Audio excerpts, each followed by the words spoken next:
মঞ্চত থকা বিশিষ্ট ব্যক্তিসকল আৰু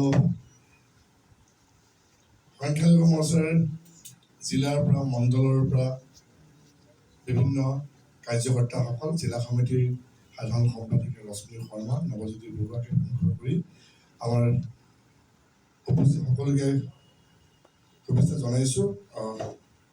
অসম ৰাজ্যিক বিজেপি মুখপাত্ৰ ডক্টৰ এপ্ৰিল মেজবিন আৰু লগতে আমাৰ উপস্থিত সকলোকে শুভেচ্ছা মই জনাইছোঁ।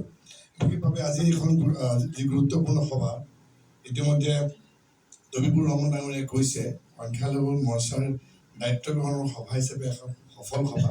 মই ধন্যবাদ জনাইছোঁ আপোনাক সকলোকে।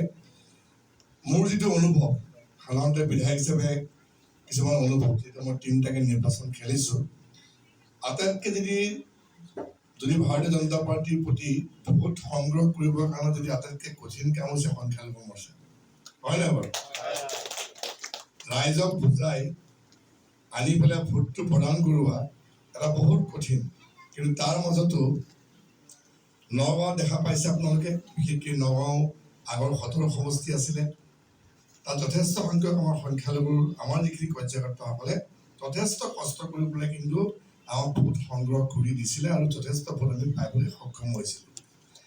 মুখ্যমন্ত্ৰী মহোদয়ে আমাৰ নিজে কৈছিলে যে নগাঁও সমষ্টিত লোক সমাজে যেতিয়া ভোট পায়, কি ধৰণে ভোট পায় সেই বিষয়ে লৈ পেলাই এবাৰ এখন সভাত তেওঁ আলোচনা কৰিছিলে। আৰু সেইকাৰণে আমি যিমানখিনি পাৰোঁ আমি বিশেষকৈ ৰাইজৰ লগত থাকিব বিচাৰোঁ। আৰু ভাৰতীয় জনতা পাৰ্টিৰ প্ৰতি আকৰ্ষিত কৰাটো সংখ্যালঘু মৰ্চা প্ৰতিৰোধী কাৰ্যকৰ্তাৰ কাৰণে যিমান কঠিন, আৰু সেইধৰণে বিশেষভাৱে প্ৰায়বিলাক আমি দেখা পাই যে সংখ্যালঘু ঠাইত কি হয় যে কংগ্ৰেছৰ এটা প্ৰভাৱ সকলোতে আছে। এতিয়াও নাই বুলি মই নকওঁ, কিন্তু লাহে